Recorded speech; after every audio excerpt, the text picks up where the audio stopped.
Hello ladies and gentlemen, this is Yoruus speaking and welcome to the summary video for multiplayer game number 91.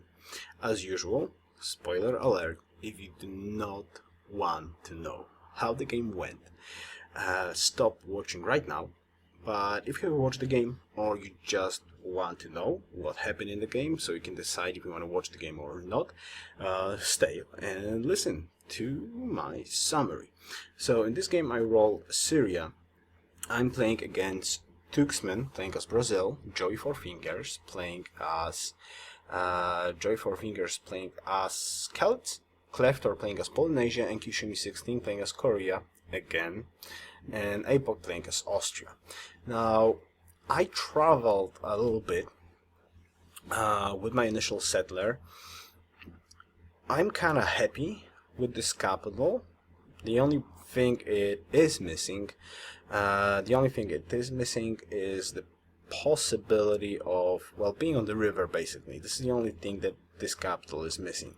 Now, as usual, I like to play peaceful, though this is Assyria, and well, Assyria is a little bit tricky civ, because, well, first of all, the unique ability is kind of strange, because if you want to have the benefit of it, you kind of have to skip techs.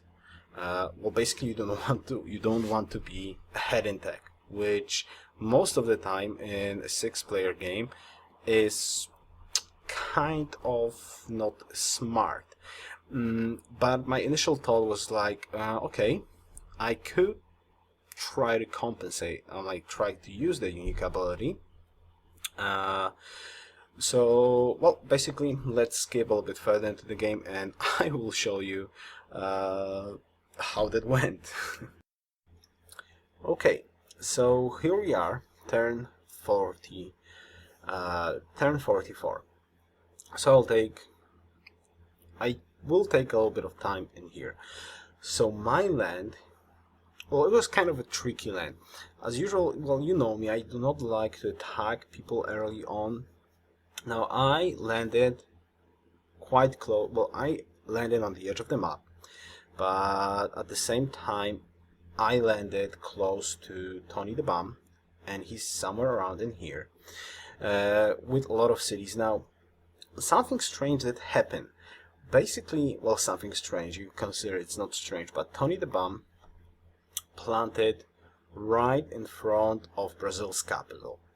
Now, of course, as usual, Tony was saying like, what do? Don't attack me, you're gonna spoil the game for both of us. But basically, if you plant on top of somebody's capital, you kind of have to expect that they will try to attack you, and basically Brazil did that. So Brazil declared war on Joey, and Joey had to fight. Now, geopolitical situation was kind of strange. On the eastern border of Brazil, there was Shumi sitting in there with his Korea, jungle, and all that cool stuff.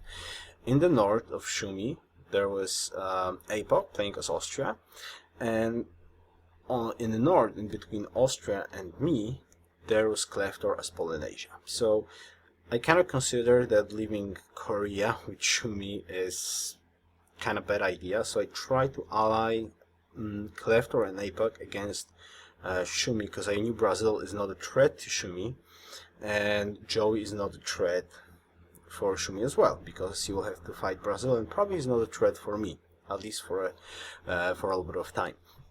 Now, on the wonder aspect, you see, I'm trying to get Petra. I didn't get Petra. That's a huge bummer.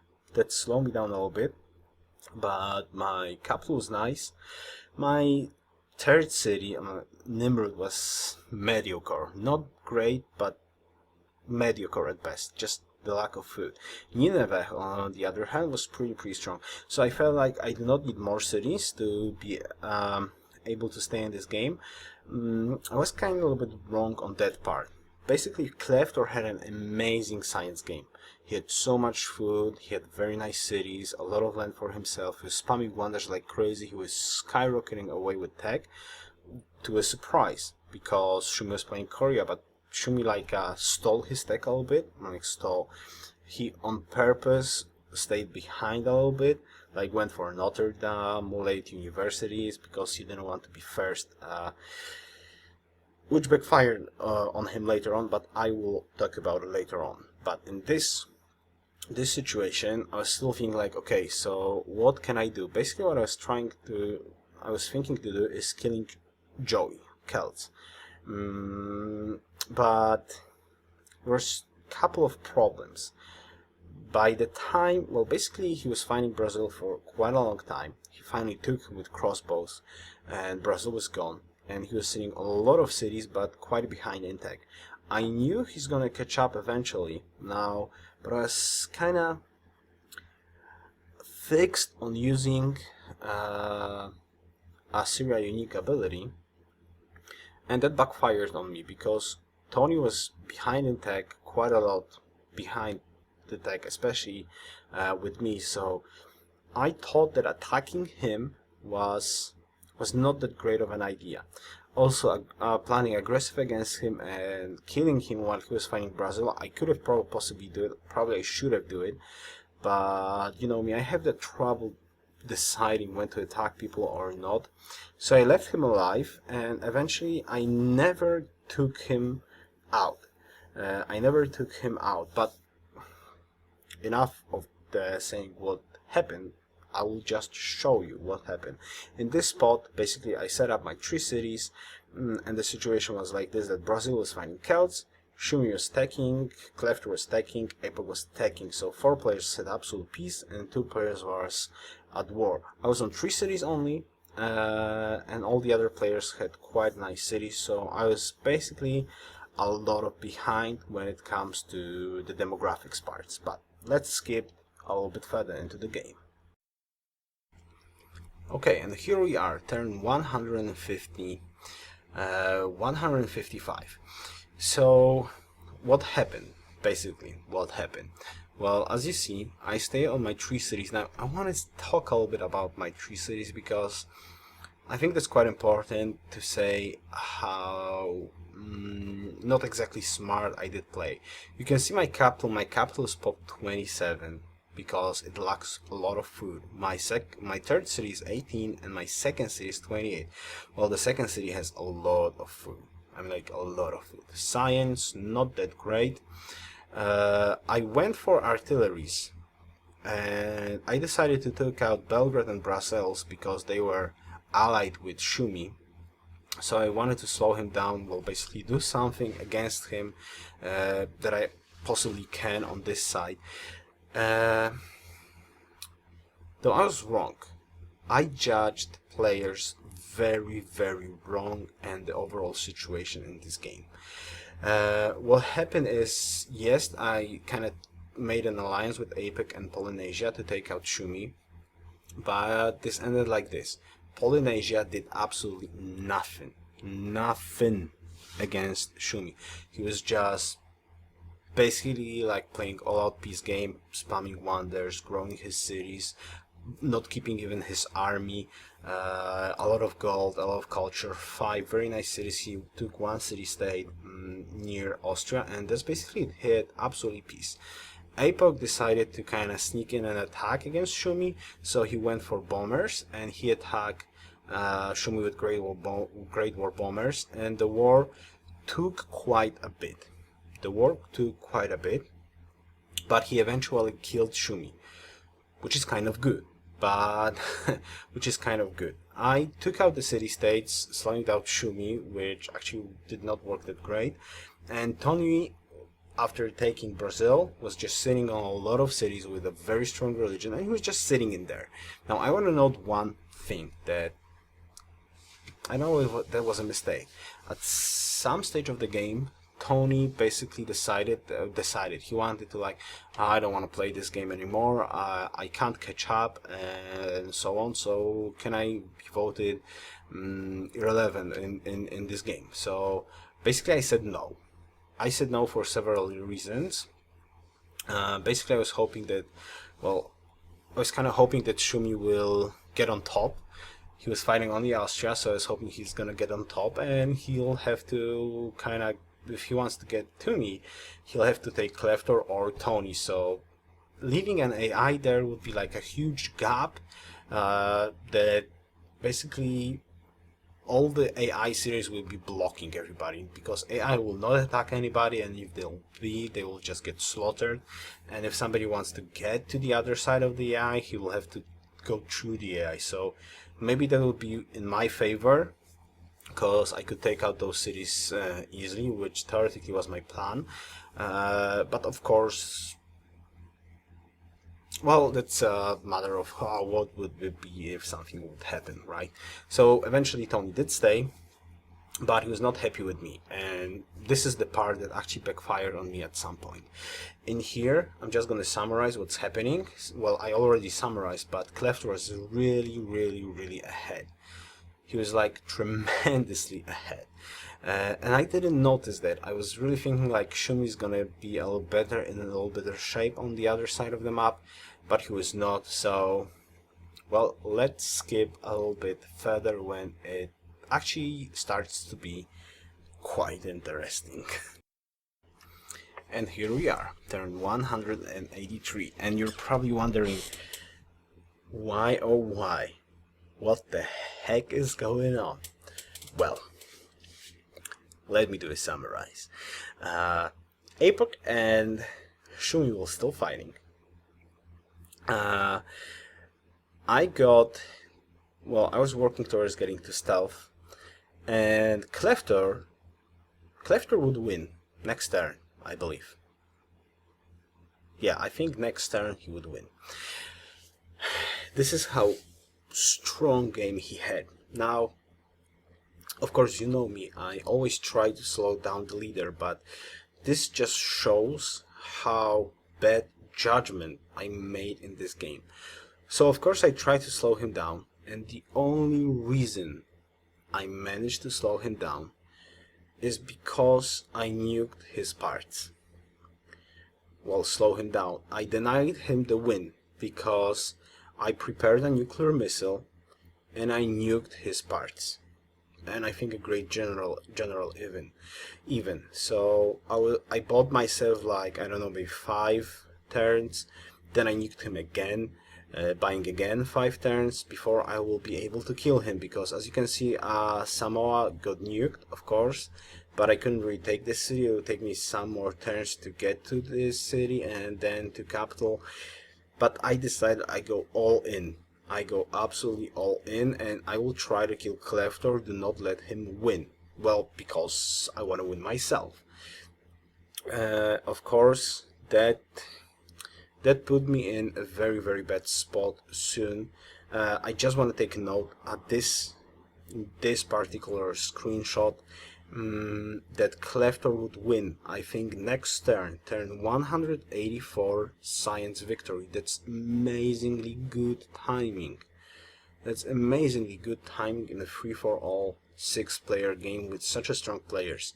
He had amazingly strong game, extra science, really played very well. But, well, I had to take him down. But if he would be a little bit faster on clicking with those parts, probably he would have won otherwise.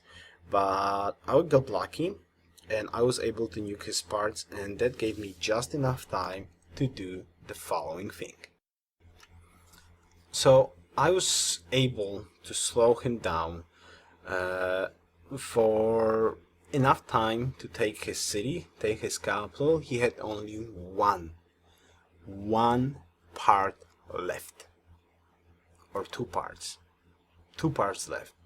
I know he was trying to build up part in Tonga, so I was thinking like he had at least 3 more cities. So my idea was to do not take his capital, his new capital, Tonga, and just slowly take every other city and then take Tonga at last, because if he's building up parts in other cities, basically this city had like a part in 1 turn or something like that, so he would launch next turn and he would need only 1 more part, or he already launched. I think he already launched. Basically I couldn't take the city before he would launch the part, so I thought like the part building part in that city took at least 10 turns, so I have 10 turns to take all the other cities, and then take his capital, because if he makes a part in other cities, or he was making a part in other cities, if I'm gonna take this capital, then the other city is gonna be a capital,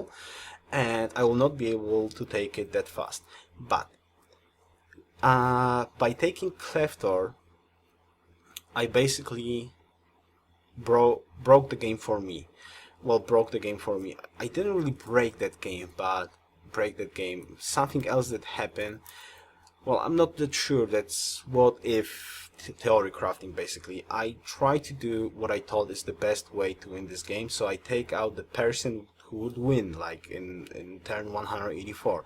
So I was able to take out Kleftor, but now problems arose, basically, and there was huge problems because Apoc was taking down Shumi, and he was basically second in science, a very good hammer, so he had a huge chance to achieve a science victory. So of course what I do, well, let's go for Apoc. So let me just show you what happened. Okay, so now this basically shows what my initial decision to do not take out Tony, basically that cost me any chances to win this game. Now let me summarize again what happened. So I did take more of Kleftor's cities, and I saw, well, Apoc killed out Shumi completely, and I saw he's going for space. So the only way to get to him, in my opinion, was to take the rest of the Kleftor cities, get my stealth bombers. Then I really had a lot of aluminium. I could have went there. Of course there was no nukes anymore, but with my stealth, I had very well promoted stealth. I was really hoping that I can like get at least 12 XCOM or something like that, 6 XCOM, bombard all that I can see, take his capital to 0, land like 6 or even more XCOMs on top of him, and one of those would take his capital down. But of course I'm not sure that it would work. Apoc had a lot of army, a lot of hammers, very well promoted units as well, XCOM, stealth, everything as well, so that would be probably hard.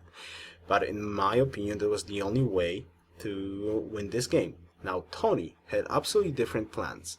I don't know, he was in a sort of a grief mode in here, because he attacked me. I mean, like, why do you attack me? I can't win.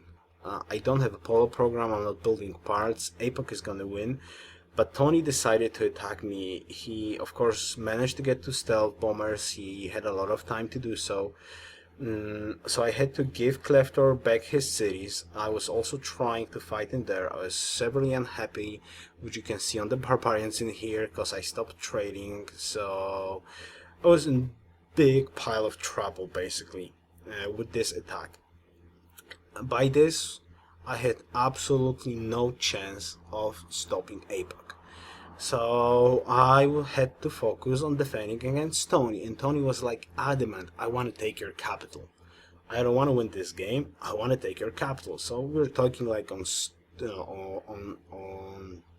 TeamSpeak, why do you act this way? I'm like, this is absolutely unreasonable. Why do you attack me when I'm not winning the game? The guy on the other side of the planet is going to win the game. Why are you not going to attack him? Well, I guess that was the grief mode, because I didn't let him go for his barbecue or something like that.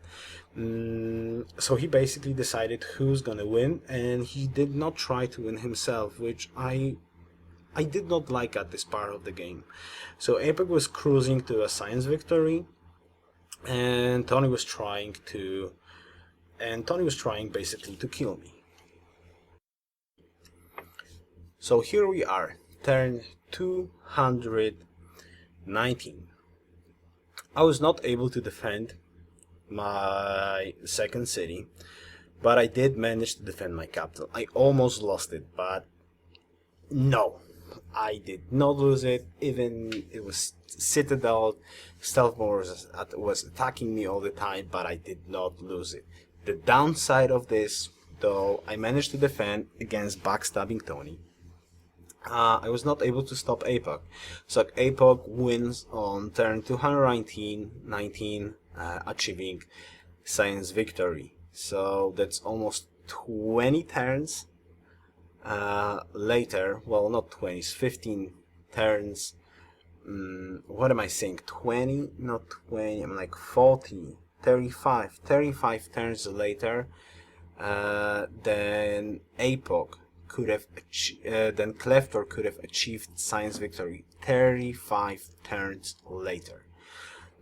So basically, to recap a little bit of this game, I made bad diplomatic calls. My reluctance to attack Tony cost me the game.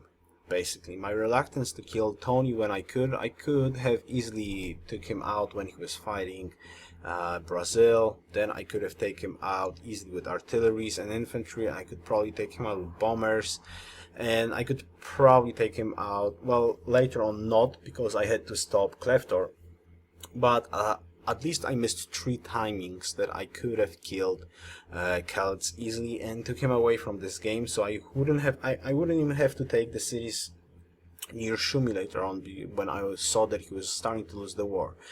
That was a mistake, and that basically cost me a game. I managed to stop Cleftor. I was going to try to stop APOC. I'm not sure if that would work, of course, but because as I said, APOC had a lot of army, a lot of hammers, a lot of very well promoted units, so I'm not sure if that would work, but I would definitely like to at least try. And I couldn't, because Tony decided to attack me, and I had to defend, and actually I had a very hard time defending myself. I lost my biggest city, and I almost lost my capital, but until the game ended, I managed to have my capital intact, so at least that's a good thing. But overall, I lost the game. Anyways, the game was still very enjoyable as usual. Playing against strong players is very, very cool.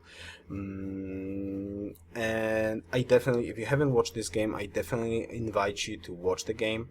What else? Well, basically, thank you for the game, everyone. Thank you very much for watching. GG, and best wishes. Yours out.